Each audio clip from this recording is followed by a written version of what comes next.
Sir, a leader you admire the most, any leader? Then I know Dr. C.R. Rao, who was Yes. awarded a Nobel equivalent prize for his work all the time, and he lived for 102 years. But Yeah. otherwise, also his contributions, because I have been reading his book right from the student days in Hmm. 70s. This book written by. Sir, any big strength you have and any weakness you are still working on as a leader? The strength is, of course, the trust of the team. I mean, trust the team. Yep. Trust the team. Get their confidence. That's the best thing one can do in order to build the team. The weakness is Right. means the weakness. If I consider like my weakness, I think my weakness is communication. As I mentioned, I am really able to communicate effectively as to what I have done. Sir, what motivates you to continue the leadership role in tough days? Rise to the challenge. Right. That's the only thing. You rise to the challenge. So, Which yeah, means always. convert challenge to the opportunity.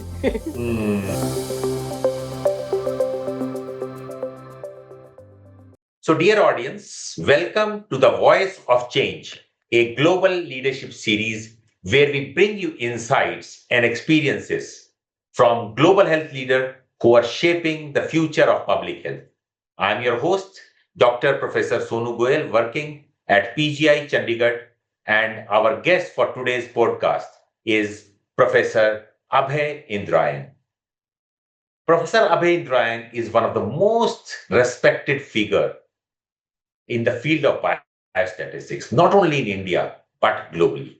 Professor Indrayan has been awarded with many prestigious awards, including the Fellowship of Indian Academy of Sciences, the honor which has been associated with legends like Dr. C.V. Raman. He completed his MS and PhD from Ohio State University in US in a record time of just 3 years.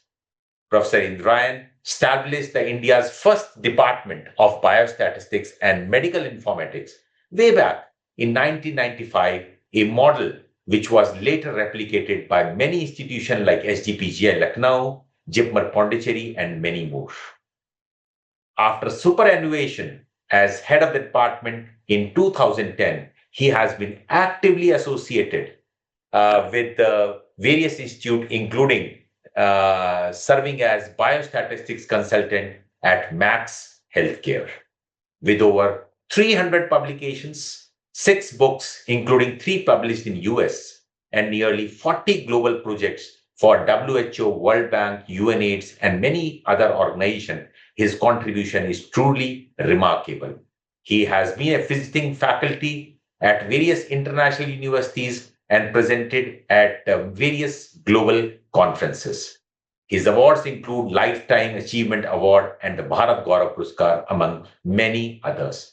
Professor Indrayan continues to shape the field through his innovative methods, medicalized approach to biostatistics, and lifelong commitment to strengthening research and healthcare. Welcome, Professor Indrayan, in this Voice of Change, a global leadership series. My privilege. I'm really very happy to be here. Never expected to be at this level, but this is absolutely. I'm really very happy to be here. It's great privilege, and I'll try to share my experiences with regard to the biostatistics department and consortium that we are running, and hopefully people will benefit from these. Thank you, Dr. Goyal. Right, sir. Thank you very much, sir. Thank you for your humbleness. And first of all, sir, you have been working with a lot of stakeholders during your leadership positions at various institutes and even currently. So, how do you think whether do you think that the successful leader requires some good qualities? And just with your experiences, can you tell us that how these leadership qualities have shaped your journey over a period of time? Yeah, it's my pleasure. I think the two most important qualities that a leaders should have. One is to inspire the team, and the second is to unify the team. which means unless and you can inspire only if you know if the team has confidence in you, then then you can really engage them with the new things, and give them a increasingly difficult tasks, and then they respond positively, and then they contribute together. So it's the two things that I consider are the qualities of a leadership, is to inspire first and to unify, so that they together work for a purpose. And that purpose must be very clearly stated. And everybody should be clear that yes, this is what we propose to achieve. And once those things are there, we can definitely move ahead with whatever task we are assigned. Wonderful, sir. Wonderful. I think these two things are really very, very important in the current scenario as well. Sir, because again, as a leader, when you are working in a team, everybody is bound to face various challenges and the risks which a leader must take. So, can you tell about a situation where you have taken some challenge in your day-to-day life and the risk you have taken and how that shaped your leadership journey? Yeah, there are two things. One is the challenge, and the other is the risk. Now, I'll talk about risk later, but the challenge is to rise to the expectation of your team. Now, Mm, unless people know, yes, that here is a person who can help, and if I am not sufficiently capable, then it becomes difficult. So I must rise to that challenge, and I then convert that challenge into opportunity to learn more and to go into the depth of the things, and then inspire them with these things. So there must be I must meet the expectations of the team. Now, coming to the risk, I think the greatest risk I took was when I decided to come back after completing my PhD from the Ohio State University, right, despite a very lucrative offer at that time. This was 1977, right. and but then I thought that I must go back and do whatever I can here rather than there. But that was a great learning. Let me tell you this: Mm, the 3 years spent there really changed my life. Not only the social life, but also the academic life, and mm, but that was the greatest risk. But I'm happy. I mean, I do not regret yeah. coming back to the country, and serving back joining back my.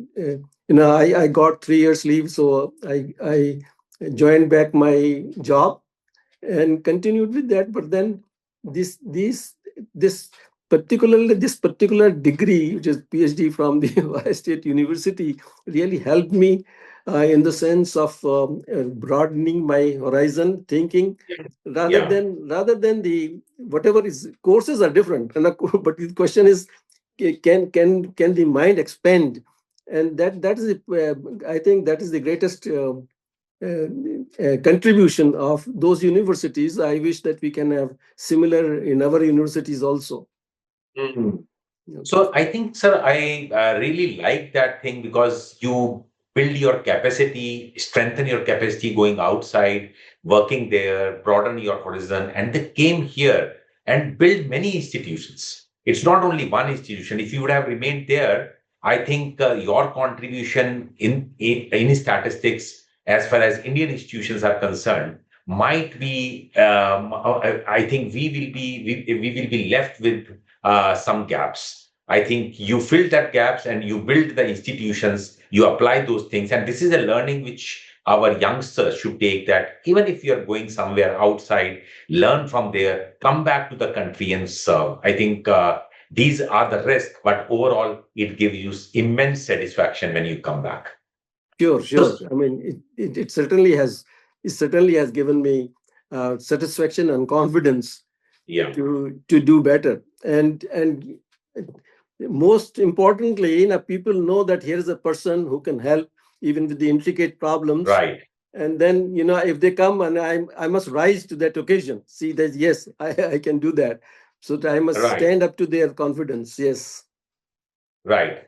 Sir, because for a team which is working, need to be kept motivated. They need to be heard. They need to be valued. They need to be included in the things, right? So, what are the specific strategy which you use to keep your team motivated? You know, yeah, I start with the small things, assign them, and then gradually put them into more intricate aspects of the problem. Now, once they gain confidence, small things are very easy to get confidence. When they get confidence, they can gain confidence, and then if you assign them intricate problems, then they know yes they can do it. And so this is the strategy I generally follow. Start with the small things, and then give them the higher sort of things requiring Responsibilities. higher intellectual inputs and the intricate problems, and then they know yes they can do it, and they do it. They are able to do it just because they have been doing it in the past with success.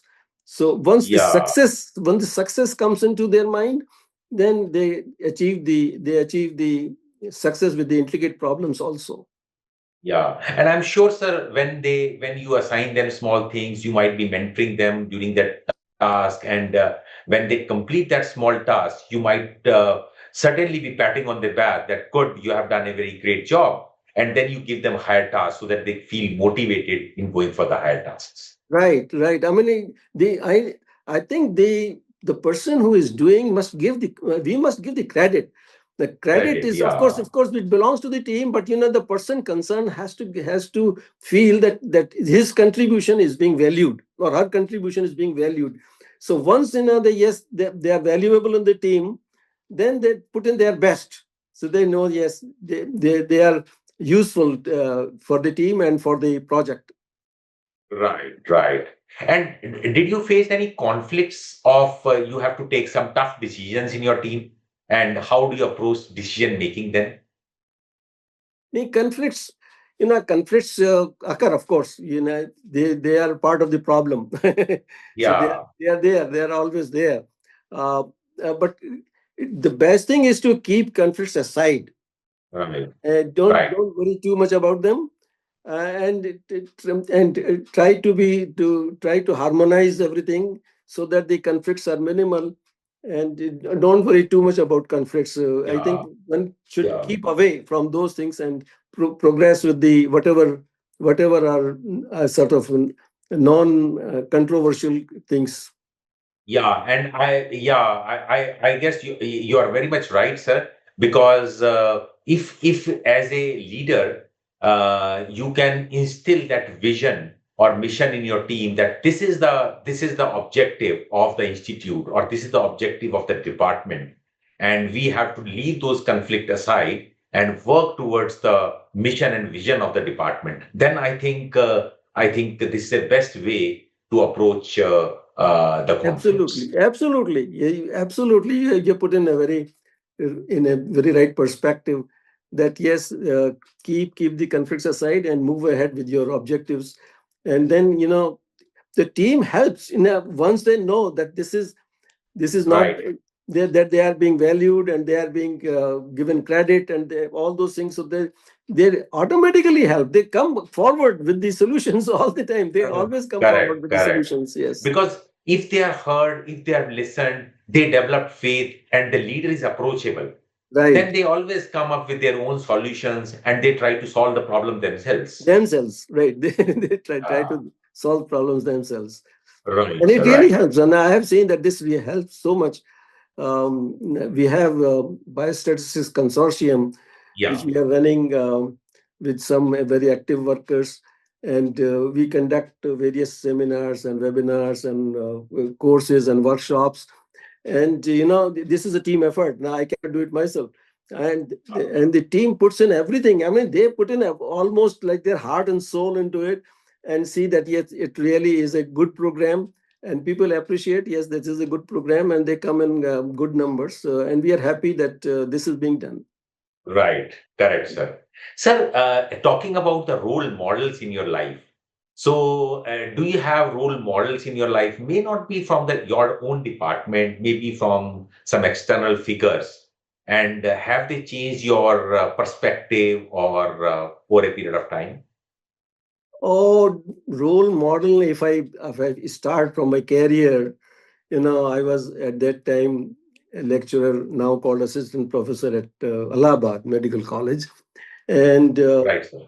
I was lucky to have Dr. R.N. Srivastav. I don't know whether you have heard about. Yes, yes, I've heard of him, sir. Yes, and Dr. R.N. Srivastav, what he did is he he he completed his MD on some filariasis project. And he said, this is the data, and there are some mathematical models about which he doesn't know. He said, why don't you do this and publish a few things? So I did, and then I wrote a paper. But the best thing that he did at that time, because I was vulnerable at that time, I was at the start of my career, he said, you will be the first author.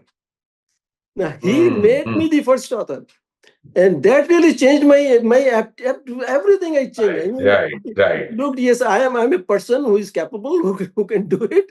So he that we wrote two papers at that time, and it was published in Indian Journal of Medical Research, and that was the best journal at that time in Yeah, India. yeah. And this is 1971, long ago. And So that instills the confidence in you yes, as well. yes. When he says that you will be the first author, Yeah, when knowing that I am a new person, I can easily, and I am a non-medical in a medical environment, correct. he could have easily exploited my expertise. But Yeah, that's the turning point, and I think he's my role model. And if you yeah. start asking, I think he's my role model, and I follow him in this sense. He said, if Mm, somebody is doing it, let him get the credit. mm, mm. Not me. I mean, if somebody else is doing, let him get the credit. I give full credit Yeah. to him. Yes. And besides this, I think two more qualities you have told about a good leader, not only giving credit, but acknowledging of not knowing about the fact. Because sometimes we don't acknowledge that we don't know. We never say that we don't, we always have a feeling and we demonstrate that in front of others that we know everything. Right. So he has acknowledged that he are not aware about this thing, and maybe if you can work on that. So I think that's a very good quality of a leader and providing opportunity, especially in the early part of the life. Because I Yes. have seen myself that during early part of life, my teacher gave me that article and keep on mentoring so that he publishes it. I think that's a very good thing, which and gives you immense confidence as And I a, follow this. I follow this. yeah, If something I do not know, immediately I tell them, my team, that this is something which I do not know, and let's work yeah, together. If we yeah, can find out, and if somebody else comes up with the solution, the person gets the credit.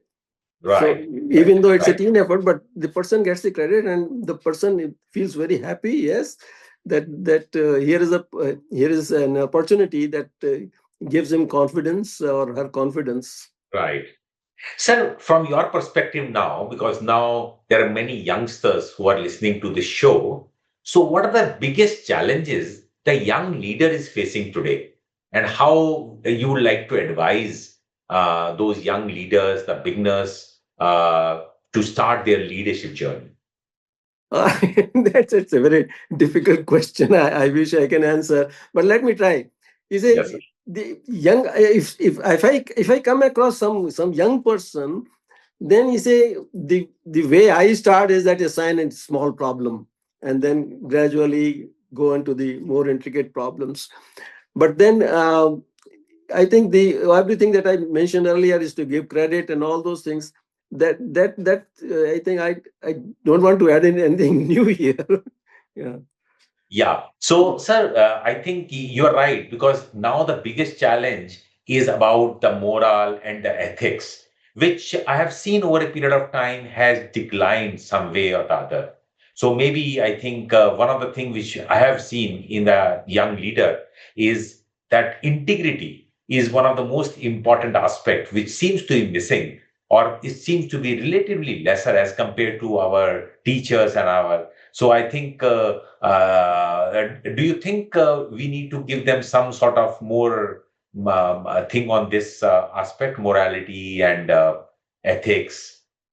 No, morality though I don't really emphasize on morality, even Okay. though that comes automatically, I think. But Yeah. ethics, yes, because we have to be very careful that at least one thing, that nobody should be harmed. Mm. Whatever you do, now whether it helps you or not, but nobody should be harmed. So Right, that right, that that is the basic principle with regard to the ethics here. So whether it's a right. research ethics or whether it's a work ethics or it's whatever ethics, so no, Yeah. yeah, that's the base thing. But No, no, I think otherwise, that's yeah. no, that's wonderful, sir, because in research, primarily, I think even in anywhere, actually, this works.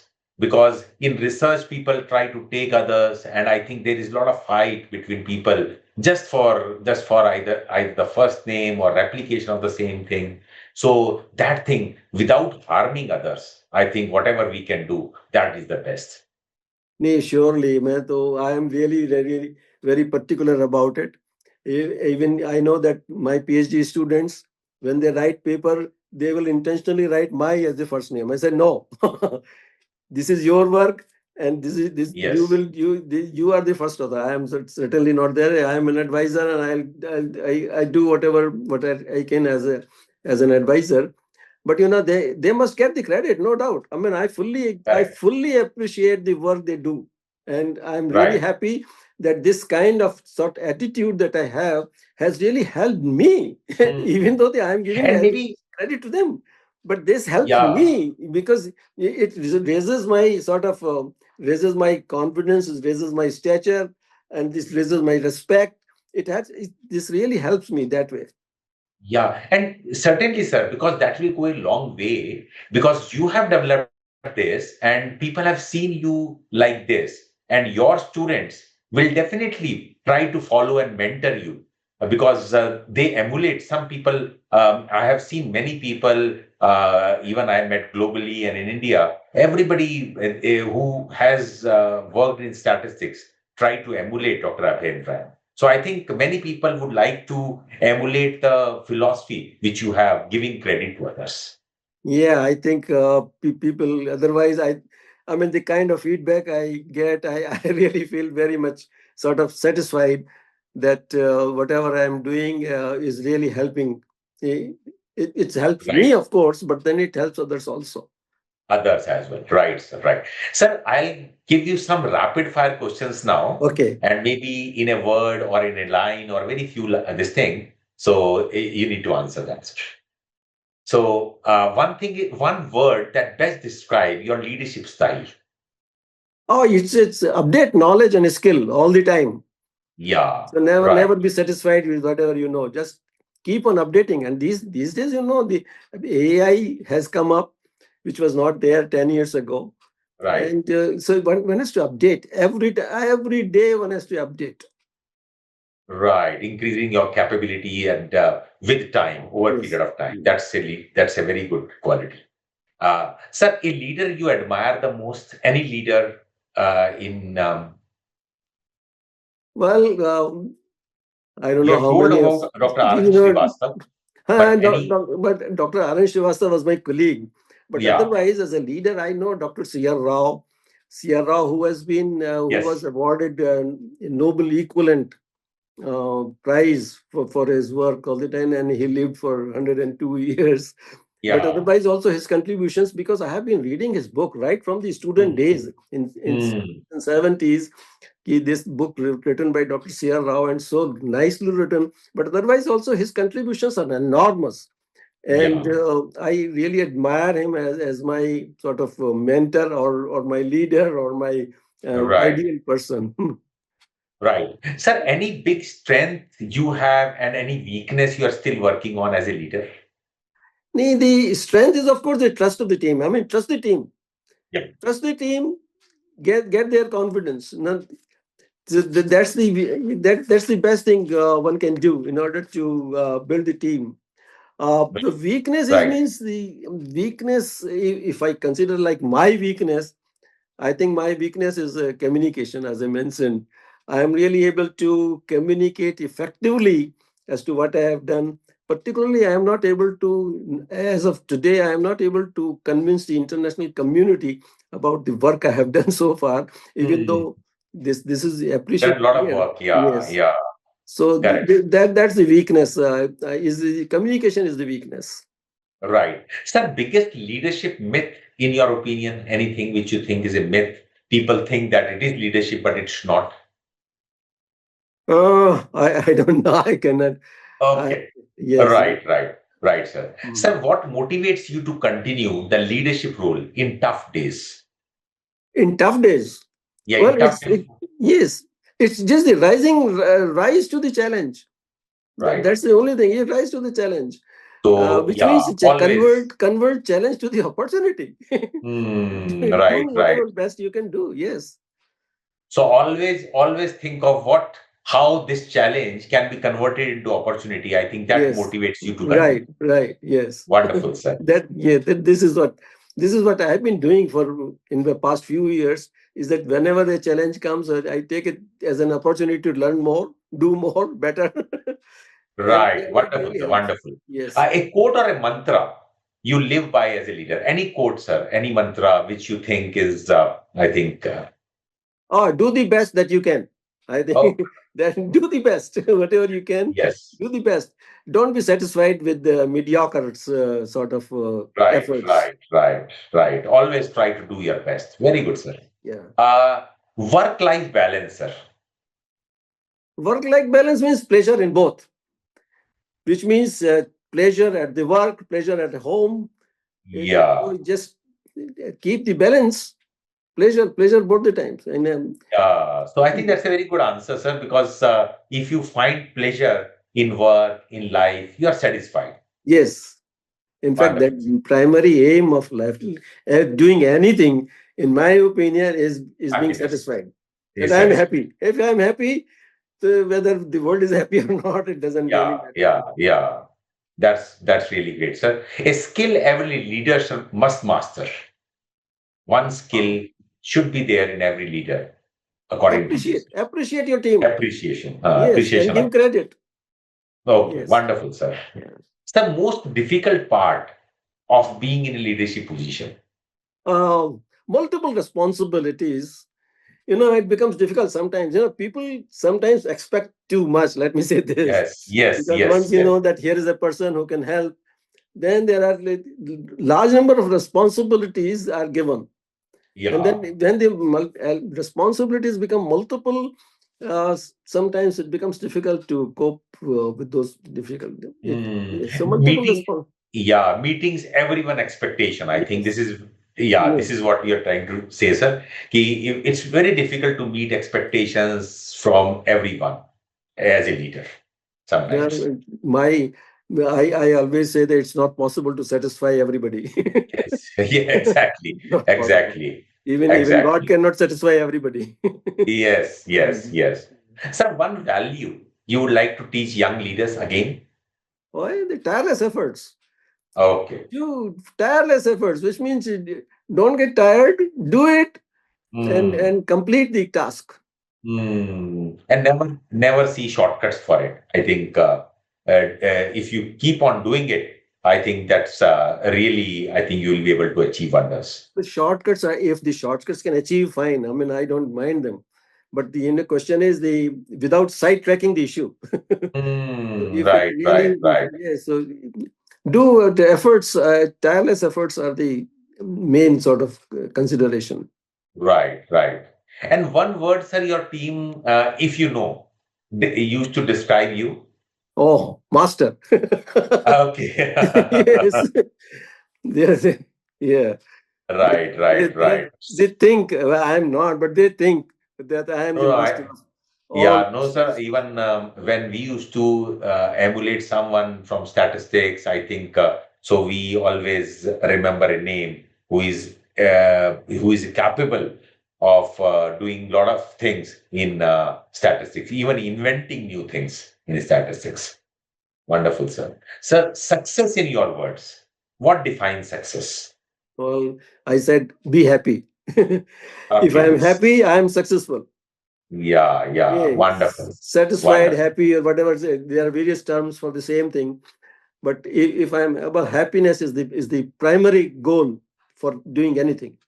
Correct. So if you are happy in your life, if you are happy doing things around you, everyday life, so I think that is the success which we should Yes, look for. yes, yes. Right. So this was Professor Abhay Indrayan who have discussed with me that inspiring team and unifying them together are two important qualities of a leader. Leaders are bound to face challenges, but if you rise the expectations of your team by demonstrating the capabilities and converting challenges into opportunity, that is what the way leaders should do. Risks are the part of leadership and they always come along with the leadership. So we need to take risk as one of the ways to achieve the highest in leadership. We need to keep on motivating by giving small tasks to the team who have actually come new and then mentor them, pat on the back, and then give them higher tasks, the challenging tasks over a period of time. I think he said that we should leave the personal conflict aside. If we just mentor our team to think about a common mission of the institute or the department, then the personal conflicts normally take the back seat. And according to him, I think he has emulated few leaders, including his colleague, Dr. R.N. Srivastava, and then Dr. C.R. Rao. According to him, that acknowledgement of not knowing the fact is also a good quality of a leader, and providing opportunity in the early phase of the life is one of the key quality of a successful leader. One should trust the team and build the confidence in the team. That is one of the quality which every leader should do. And one should communicate effectively and ultimately find pleasure in whatever we do. So that is what we had communication with Professor Abhay Indrayan, sir. It was lovely talking to you in this podcast show. And I feel that the listeners of this show will feel motivated after listening to your talk. Thank you very much, Thank sir, you. for coming to Thank the you show. very, very much. Thank you. So nice of you. Thank you, Bye. sir.